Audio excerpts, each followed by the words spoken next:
Allahumma salli ala sayyidina Muhammad wa ala ali sayyidina Muhammad kama sallaita ala sayyidina Ibrahim wa ala ali sayyidina Ibrahim wa barik ala sayyidina Muhammad wa ala ali sayyidina Muhammad kama barakta ala sayyidina Ibrahim wa ala ali sayyidina Ibrahim fil alamin innaka Hamidum Majid.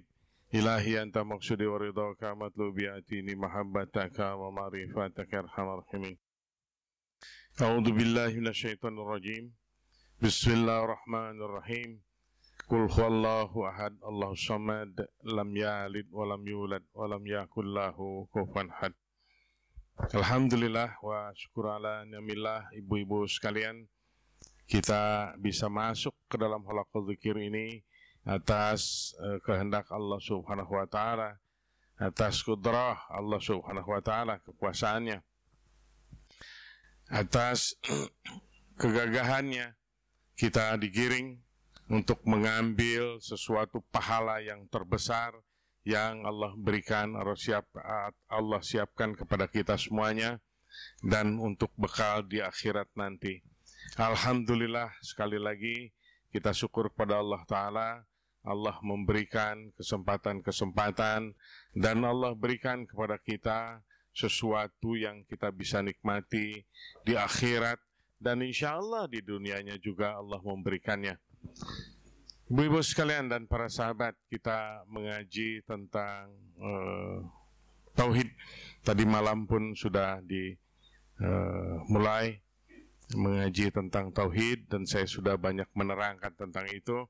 Akan tetapi baiklah, kita lihat lagi bahwa tauhid dibagi dengan tiga di dalam kitab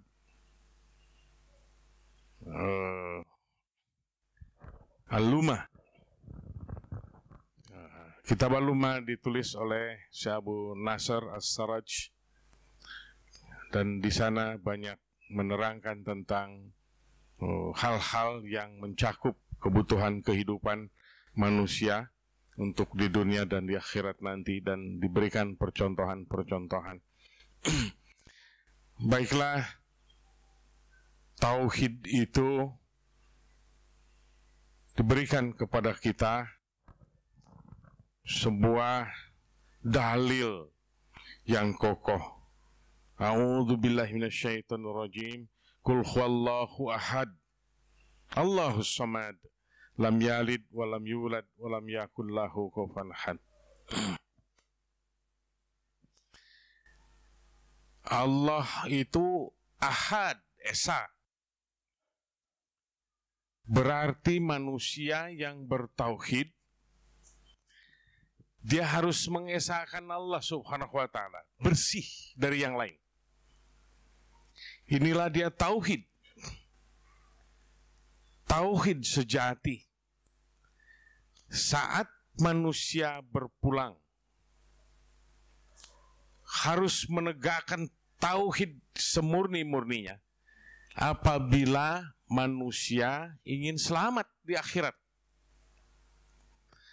Kita sering mengutip hadis-hadis yang berkaitan dengan keakuan manusia. Nabi berikan contoh, disebutkan kata Nabi, la yadkhulul jannata misqala dzarratin fi qalbihi min kibri. Ini saya sering menerangkannya ini. Tidak akan bisa manusia masuk ke dalam surga kalau di dalam hatinya ada setitik debu. Debu itu sudah halus, udah gitu setitik lagi itu. Zarah disebutnya. Yang di dalam hatinya ada sezarah, setitik debu kesombongan. Mengapa kesombongan? Walaupun sedebu nyaris tidak terlihat, itu ada debu setitik. Kalau kita simpan itu debu setitik, lalu menghalangi manusia bisa masuk ke dalam surga. Ini dia keakuan yang bisa menyangkutkan hati manusia dan ikut di dalamnya. Karena keakuan itu adalah bergurung dengan an-nafs. Bagaimana surga yang begitu bersih yang Allah siapkan untuk orang-orang yang telah disucikan di atas bumi ini oleh Allah Subhanahu wa taala. Dengan bekerja manusia harus riyadhah, mujahadah, rukun Islam yang harus dikerjakan, ada puasa bersuci di dalamnya. Ada berhaji, dililit kain kafan. 2 lembar kain kafan melilit yang hatinya tidak boleh terkait dengan isi dunia. Itu pertanda itu bahwa orang yang berhaji itu sedang menegakkan tauhid. Dililit kain ikhram, dililit kain kafan yang tidak berjahit itu sebuah pertanda hati kita tidak boleh ada sangkutan jahitan dengan apapun debu atas bumi ini. Berarti ada zuhud di dalamnya. Kalau tadi hadis tadi menyebutkan misqala dzarratin, di dalam hatinya ada min kibri, kesombongan. Karena kesombongan itu adalah keakuan. Keakuan. Yang manusia sekalipun salah mau ngomong maaf itu berat, padahal nggak apa-apa. Nggak apa-apa. Saya sering mohon maaf kepada anak. Tidak, oh maaf, tadi papa begini, maaf ya. Tapi ada makhluk di mana saja, dan ini rata bagi orang awam, mau bicara maaf itu berat sekali. Dia lebih siap menggendong itu sampai dibawa ke akhirat. Apa gerangan itu? Itu yang mengganjal tauhid. Itu yang mengotori tauhid.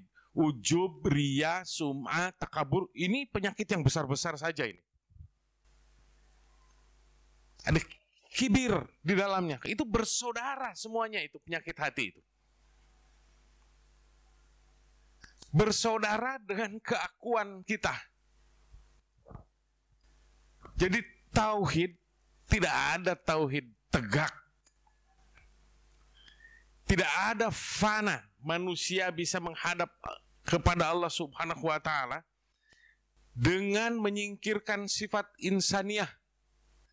Kalau di dalamnya masih berbagai macam penyakit hati, keakuan masih banyak. Sudah salah, marah-marah misalnya. Itu pakaian kita. Pakaian kita, pakaian orang awam. Sudah salah, malas minta maaf itu. Seolah-olah menjadi terhina.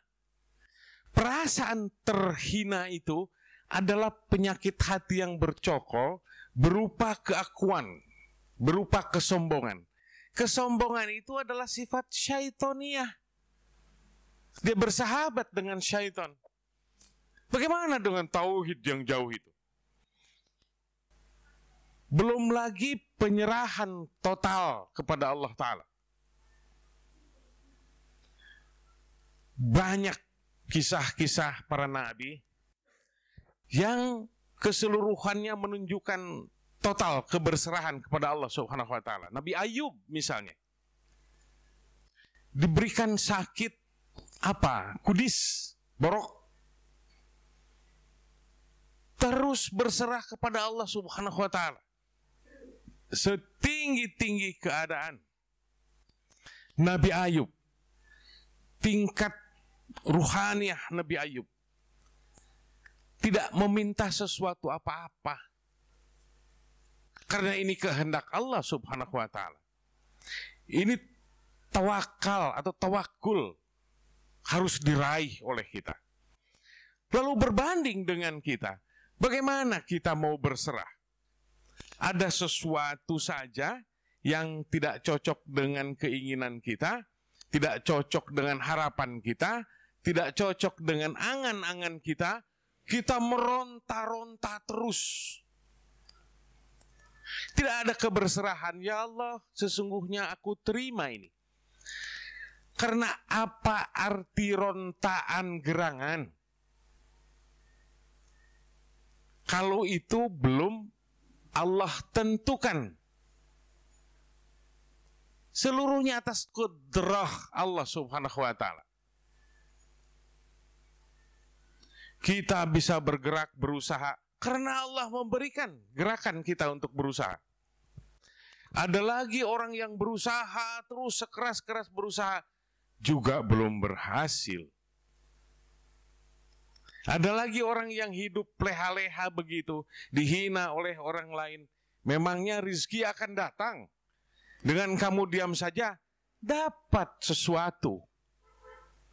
Bukankah kita harus mengerti bahwa kekuasaan Allah seperti itu?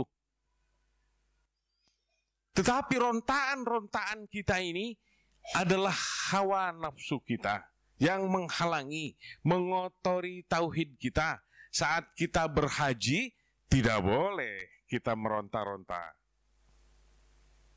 Wala jidala, wala fusuko fil haj. Perhatikan.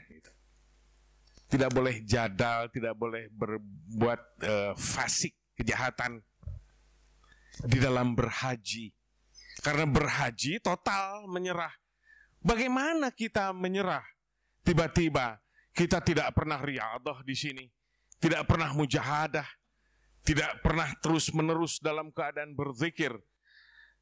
Tiba-tiba kita ada cukup uang, lalu pergi kita ke Mekah tanpa persiapan ilmu yang cukup, makom yang cukup. Tetapi ada juga takdir memang harus pergi ke sana dalam keadaan awam. Tetapi sebaik-baik sebelum pergi berhaji, maka siapkan riyadhah kita yang kokoh berdasarkan syariat yang kental. Lalu mujahadah kita, lalu bergantung. Karena seluruhnya di sana adalah urusannya gerakan-gerakan badaniyah, gerakan fisik kita yang benar-benar disambungkan dengan batiniyah kita. Fisiknya capek kita, tawaf, sa'i, jamarat, melontar, pergi ke Mina, ma'abid di Muzdalifah, itu fisik. Tetapi hati lebih keras pula. Para sahabat, ini maghrib masuk. Mohon maaf saya terlalu banyak berbicara. Semoga ini menjadi manfaat bagi kita semua. Amin ya Allah.